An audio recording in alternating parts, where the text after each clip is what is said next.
जय श्री राम दोस्तों। श्री रामचरितमानस के प्रथम 2 सोपान बालकांड और अयोध्या कांड के समाप्ति के बाद अब आरंभ होता है अरण्य कांड। श्री गणेशाय नमः। श्री जानकी वल्लभो विजयते। श्री रामचरितमानस तृतीय सोपान अरण्य कांड। श्लोक।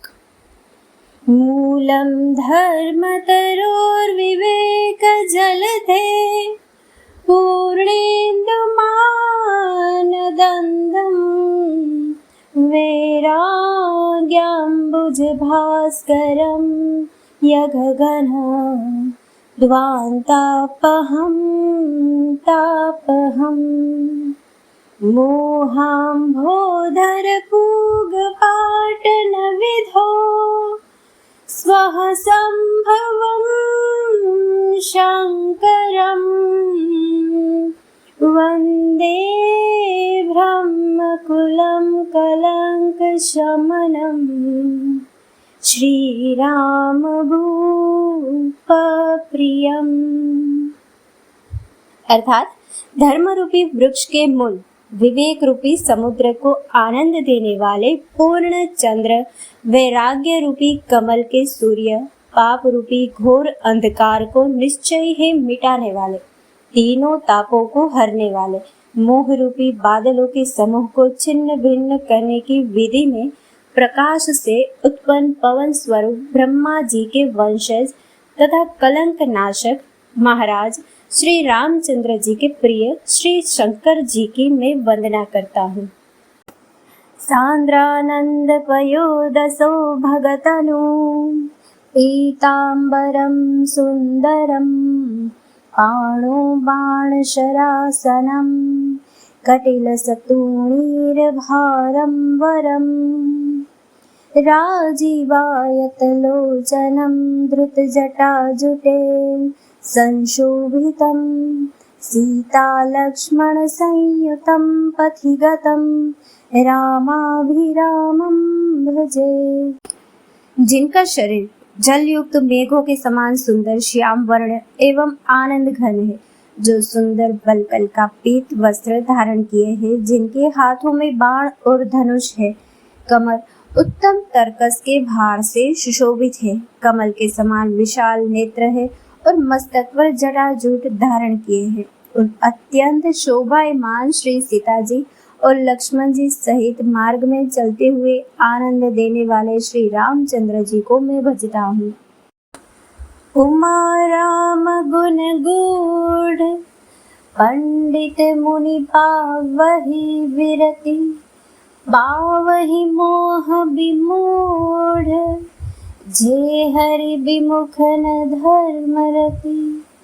हे पार्वती, श्री राम जी के गुण गूढ़ है। पंडित और मुनि उन्हें समझकर वैराग्य प्राप्त करते हैं, परंतु जो भगवान से विमुख है और जिनका धर्म में प्रेम नहीं है, वे महामूढ़ मोह को प्राप्त होते हैं। पूरे नरवरत प्रीति में गाई मति अनुरूप अनूप सुहाई। अब प्रभु चरित सुनहु अति पावन करत जीवन सुर नर मुनि भावन। पूर्ववासियों के और भरत जी के अनुपम और सुंदर प्रेम का मैंने अपनी बुद्धि के अनुसार गान किया। अब देवता, मनुष्य और मुनियों के मन को भाने वाले प्रभु श्री रामचंद्र जी के वे अत्यंत पवित्र चरित्र सुनो, जिन्हें वे वन में कर रहे हैं। एक बार चुनी कुसुम सुहाए निज कर भूषण राम बनाए। सीता ही पहिराए प्रभु सादर बैठे फटिक शिला पर सुंदर। एक बार सुंदर फूल चुनकर श्री राम जी ने अपने हाथों से भांति भांति के गहने बनाए और सुंदर फटिक शिला पर बैठे हुए प्रभु ने आदर के साथ वे गहने श्री सीता जी को पहनाए। सुरपति सुत धरि बायस बेशा शठ चाहत रघुपति बल देखा। जिम पिपले का सागर था पति पावन चाहा। देवराज इंद्र का मूर्ख पुत्र जयंत कौवे का रूप धरकर श्री रघुनाथ जी का बल देखना चाहता है। जैसे महान मंदबुद्धि चींटी समुद्र का थाह पाना चाहती हो। सीता चरण जो जेहति भागा, मूढ़ मंद मति कारण कागा। चला रुधिर रघुनायक जाना, सिंह धनुष सायक संधाना। वह मूढ़ मंद बुद्धि कारण से बना हुआ कौवा श्री सीता जी के चरणों में चोंच मारकर भागा। जब रक्त बह चला तब श्री रघुनाथ जी ने जाना और धनुष पर सरकंडे का बाण संधान किया। अति कृपाल रघुनायक सदा दीन पर नेह, तासन आई कीन छलु मूर्ख अवगुण गेह। श्री रघुनाथ जी जो अत्यंत ही कृपालु है और जिनका दीनों पर सदा प्रेम रहता है, उनसे भी उस अवगुणों के घर मूर्ख जयंत ने आकर छल किया। प्रेरित मंत्र ब्रह्म सर धावा, चला भाजी बायस भय पावा। धरि निज रूप गया हूँ पितु पाहि, राम विमुख राखा तेहि नाहि। मंत्र से प्रेरित होकर वह ब्रह्म बाण दौड़ा। कौवा भयभीत होकर भाग चला। वह अपना असली रूप धरकर पिता इंद्र के पास गया, पर श्री राम जी का विरोधी जानकर इंद्र ने उसको नहीं रखा।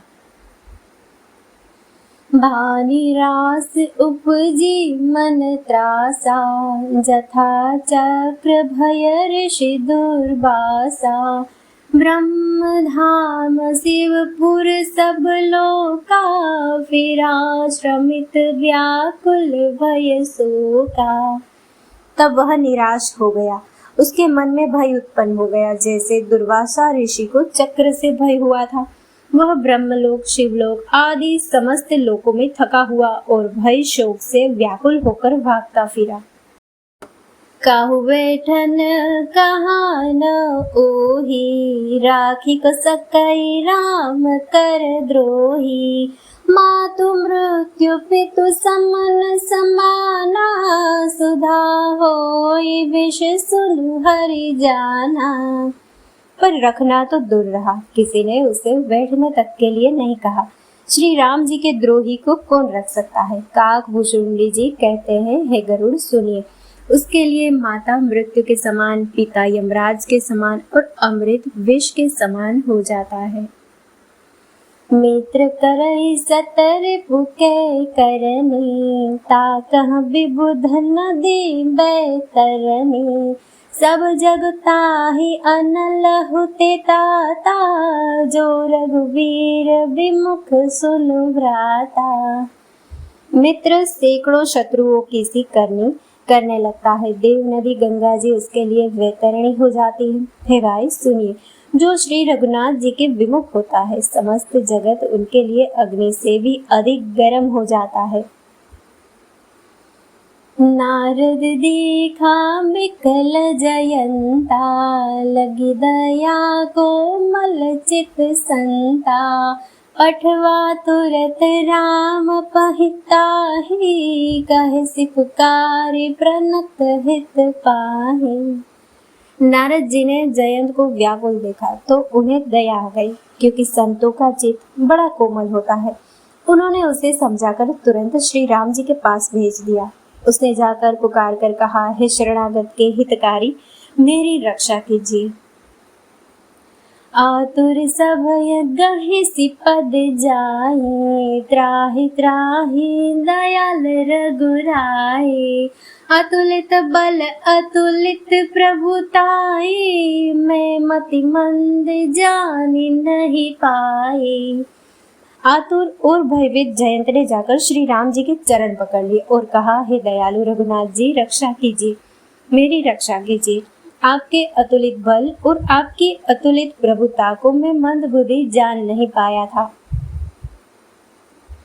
निज कृत कर्म जनित फल पायऊ, अब प्रभु पाहि शरण तकी आयऊ। सुनि कृपाल अति आरत बानी, एक नयन करि तजा भवानी। अपने कर्म से उत्पन्न हुआ फल मैंने पा लिया। अब हे प्रभु मेरी रक्षा कीजिए, मैं आपकी शरण तक कर आया हूँ। हे पार्वती, कृपालु श्री रघुनाथ जी ने उसकी अत्यंत दुख भरी वाणी सुनकर उसे एक आंख का काना करके छोड़ दिया।